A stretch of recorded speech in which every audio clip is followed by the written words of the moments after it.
Hello, my name is Dr. James R. Golding, and you're watching A Natural Healthcare Alternative, the program dedicated to your health, welfare, and well-being. Today's program, Visceral Manipulation and Tuina, Part 1. Whatever you do, don't change the tuna right now or you're going to miss it. Tonight's very important program deals with, I'm going to teach you how to self-help conditions that have been resistant to you in the past, and also give you some background and information associated with the way that your physiology and organs and constrictions and problems that you may get in your body may develop and harbor over the course of a period of time. As you've learned in our past programs, structure can dictate function.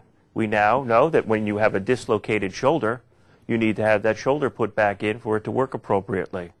Chiropractic care has demonstrated that when a vertebra is out of alignment, you can get nerve root compression or pinching, creating radiating pains or symptoms in the body. Or fixations, meaning where things get locked up in the body, aren't working smoothly over one another, that this influences the nature of the well-being and the proper function of the way that things work. We've also demonstrated through past shows that the cranial bones in your head have motion and need to be working appropriately with the respiration in and out to make sure that we have normalized flow of the cerebrospinal fluid in the body. Today, we're going to take it to the next step, and that next step is to show how the soft tissue organs of the body also need to be not only freely pliable and working appropriately, but not affected by adhesions or constrictions within the body. Let's take a little anatomy lesson first, just for a moment, so that we all are up to date on the basic functioning of what we're going to address today. Here, we're going to start at the mouth, and we're going to initially today, we're going to talk about something that I've been treating a whole bunch of this year, and that's since the particulate matter in the air has been so bad, and people have been getting chronic sinusitis, I've been seeing so much middle ear infection that I'm going to show you how to self-treat it without being concerned about the antibiotics for you that aren't working anyway. Continue to follow your doctor's advice, but when you want to get well, you're going to follow what I show you here. We're also going to go down the alimentary canal. We're going to go down the esophagus until we reach the point of the stomach.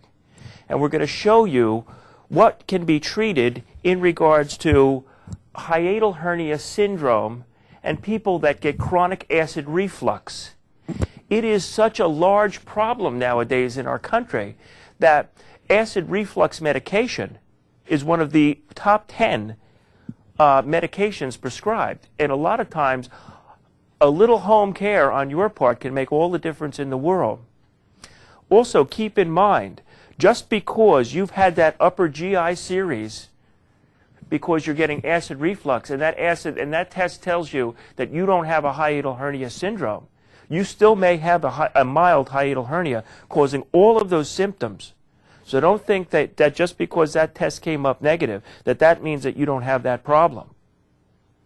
As we go down into the stomach, and as we go into your small intestine, your ileum, your jejunum, over here we have your liver, underneath there we have your gallbladder. I'm going to show you some techniques for people that get chronic gallbladder inflammation after eating fatty meals, things that they can do, you can do, at home to help to make these symptoms subside. I'm going to show you how you can do some things to treat chronic constipation. I'm going to also show you some things to deal with some of the chronic bloating that you may get. I'm going to also show you some reflex points that you can do and treat at home for people that have weakened adrenal glands and chronic energy problems. We're going to go further down today, and we're going to end today with the large intestine, primary before evacuation, and we're going to deal with a region that's called the Ileocecal Valve region. It's something that a lot of people don't know about, but dysfunction of this particular valve, it's a valve between the small intestine and the large intestine. That valve can either get stuck open all the time or have a tendency of being closed frequently. And when that occurs, Sometimes you get backwash of fecal material into the small intestine. People get toxic as a result of it. Sometimes it doesn't open right. People get chronically gaseous after eating meals. And I'm going to show you some things that we can do to deal with that condition. Also, since we're working from above down, I'm also going to show some things that deal with respiration and things that you can do to help chronic asthma, emphysema, and upper respiratory and lower respiratory problems at home. With me here today is Ellen St. Pierre, a well-known personal conditioning and fitness trainer located in Bridgewater, New Jersey. Thank you for coming, Ellen, today. Ellen's going to allow me to do all the things that I want to do to demonstrate some of the changes that we want to make in the system, poking, probing, moving around so that we can demonstrate what we like. Now, as I mentioned before, we're going to start with some of the things that have been really bothersome this year and then work from the head down and then pick up from there.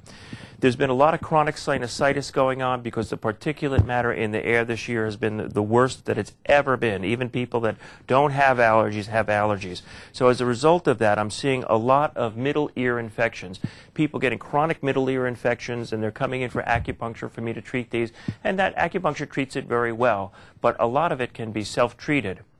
What we do is that there's a small cavity in the middle ear, and there's a tube going down to the back of your throat. It's called your eustachian tube. Now, part of the reason why young children have frequent ear infections is that their head bones haven't developed to the point in which their eustachian tube drains down. So what happens is that it's parallel, so frequently there's no flow of any fluids that would occur into the middle ear. As we get bigger, that tube goes and points in a downward direction into the back portion of our throat and allows for the normal flow. But what I find the primary cause of a middle ear problem is not truly a middle ear infection. It is a blockage of middle ear fluid accumulation due to a mucus plug at the posterior portion of the throat where the eustachian tube comes into the throat. And what happens is that mucus plug blocks all of the flow, and then you start to get that pressure into there. One thing that you can do is you're going to get 1 ounce of hydrogen peroxide and 4 ounces of water.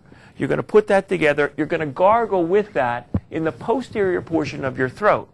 And then you're going to spit the rest out. Do not swallow it. Okay? You're going to do that 4 times a day.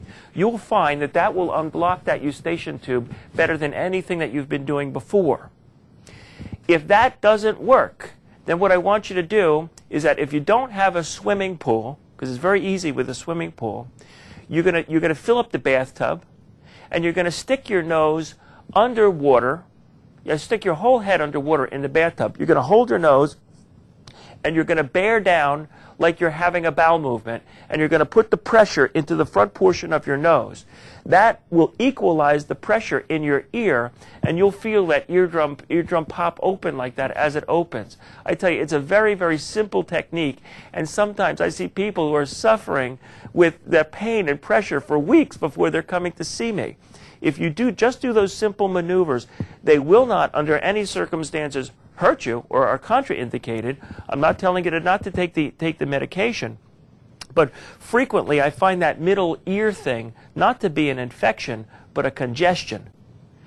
Also, as far as over-the-counter remedies, I find that taking Benadryl, an antihistamine, is better than dealing with the antibiotics, because the antibiotics are not going to remove the mucus plug that's there.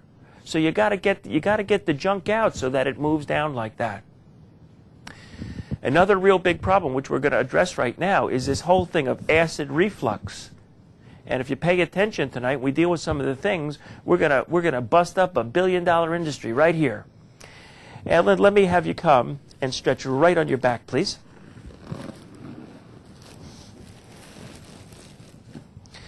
Now,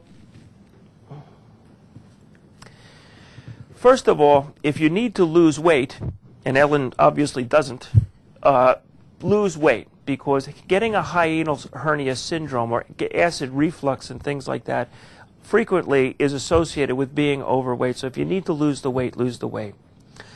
What we find is that a person that has a hiatal hernia syndrome, when we push up or apply pressure like this, what it's doing is it's actually taking the stomach and it's pushing the stomach into the weakness. The weakness is this.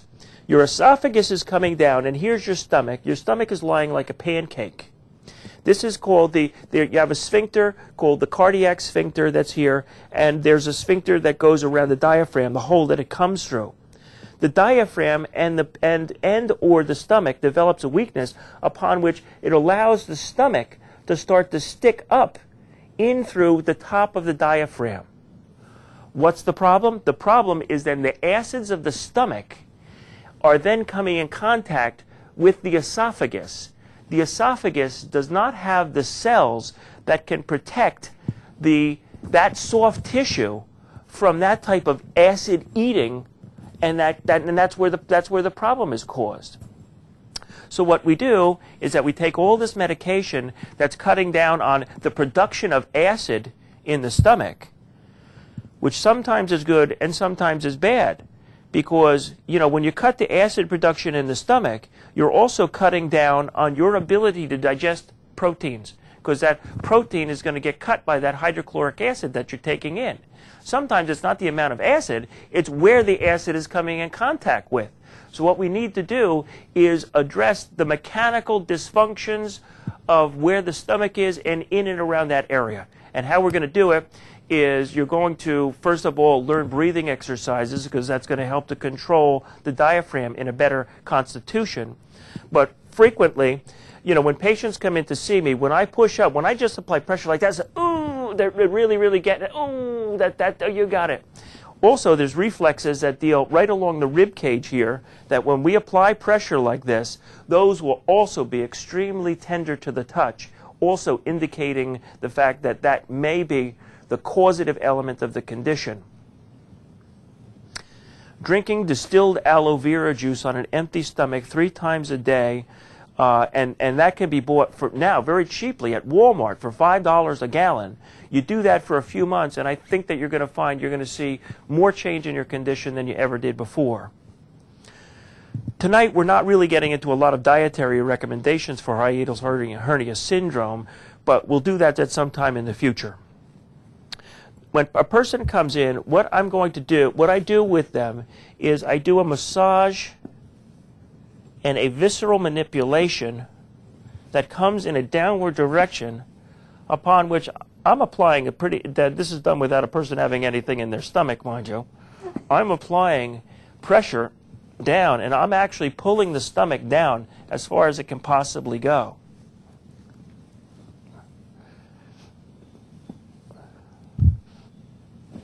Now, what I'll usually do with a person that has a bad hiatal hernia syndrome is I'll have them eat dinner at 5 o'clock, and I'll have them come to my office about 6:45 before I end at the end of the night.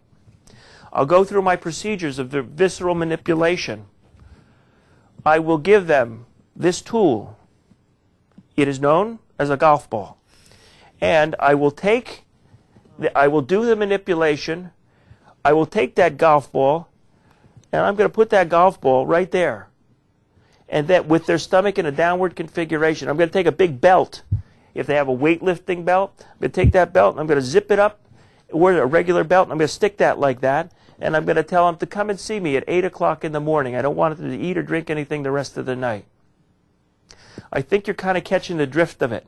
And the drift of it is this. If we go in a downward direction and you keep the stomach down to stop this rebellious uplifting, you're going to allow for the stomach to heal, and you're going to allow for that soft tissue to stretch, and you're going to allow for the diaphragm to draw tight, and you're going to allow for all of that area to stretch and relax. That whole thing of, oh, I feel like I got a constant compression into there. Well, that really all needs to be worked out. There's nothing the matter with the structure. It is just in certain cases where that's been ruled out, but it's just the matter of the tension and the adhesions in and out that area. So it's not just a matter of coming in for me for this form of manipulation, but I will show the patient also how to do it themselves. If they're married or if they have a mate, I'll show them how to do this themselves, because like most massage, it's nicer and easier done when you're relaxed than doing it on yourself. The other thing that I want to demonstrate to you here today is that frequently people will have problems with digestion of fats, greasy foods. Now, I'm not telling you that I'm advocating that you go and don't change your diet. You know, someday you might need to have your gallbladder taken out, but you know, a lot of times people just have dysfunction of the gallbladder, so you want to be able to help and alleviate some symptoms. What you'll be doing, first of all, is that you're going to take your shoes off, nice shoes, and you're going to apply pressure right there. And that is sore as heck. Yeah. Okay? This pressure on the lateral aspect of this foot right here, and you'll know it because if you're having gallbladder attack or dysfunction, when you press on that, you're going to feel like you have a hot poker poking right through you. I'm on it. If you massage that for about 2 minutes, and this is not just a mild thing, I mean, that is hot. You massage that, that will actually cause the gallbladder to dispel, and it works very good. The other thing is to come and apply pressure along the rib margin. As you come from the center and you come down, you're going to apply pressure along the rib margin until you get to this point right there. And you'll feel it's a little groove, and then the ribs start to come down again. Now, when I find that once again, I'm on it. I know it. I feel your pain. Yes. And that can be, you stay with that and you rub that out until that goes. And you will actually, by the time you're done, you'll feel a change in the condition. Okay? Not to deviate back to the hiatal hernia syndrome, but what you need to do too, when you're at home, you need to get a wedge pillow. A wedge pillow is about 4 inches high and about this long, and it starts up like this and it goes down. What happens is that when you lie on your back and your back is, and you're sleeping and your head is up higher, you're keeping that internal organ down. And that's a part of the strategy too. The more and the longer it's down, the better it is. Also, the whole thing with the weight, more stuff you got here, the more it's pushing up into there, and the more you don't want that. Okay? We want to do and keep everything down. Down, down, down, down, down. So you can't overeat, you can't overindulge, and that condition can heal. You are not destined to that medication.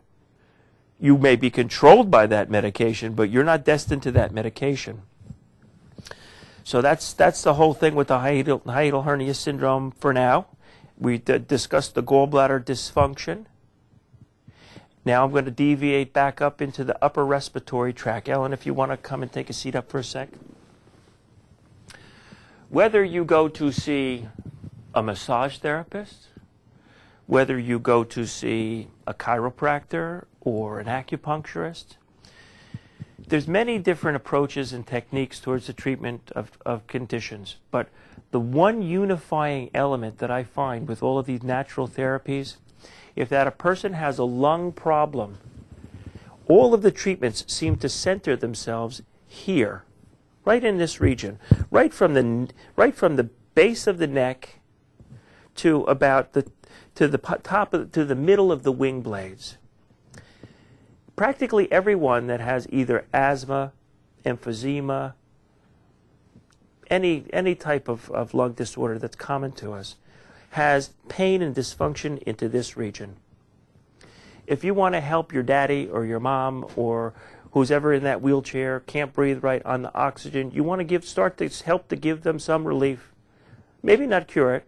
Sometimes in children you can cure childhood asthma through doing this technique. You don't need as much doctrine as you think.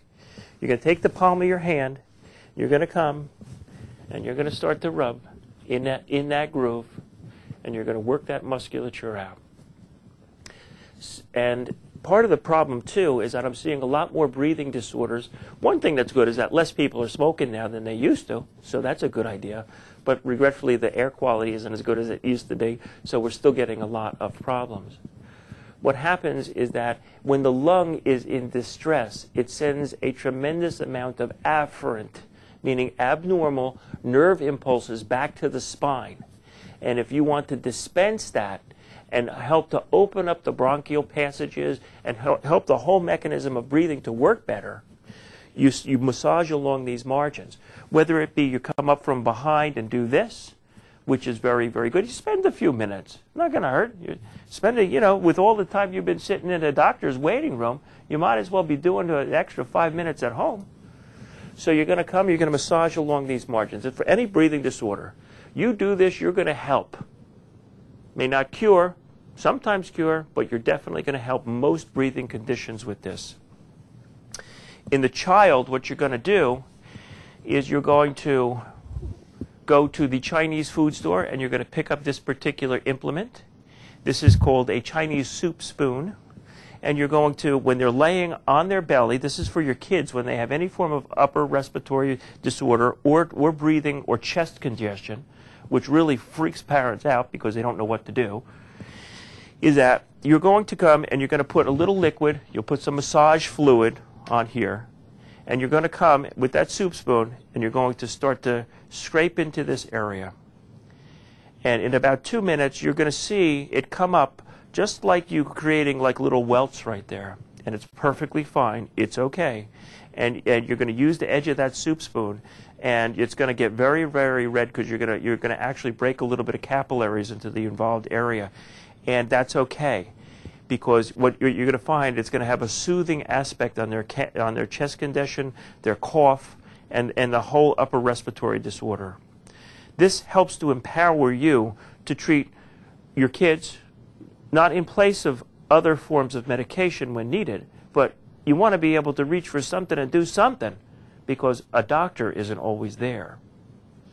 So this, I want you to focus on this area, because whether it's chiropractic care, we adjust into there, whether it's acupuncture, I'm sticking needles into there, and you know what? It really, really, really works. So start doing some of that stuff at home.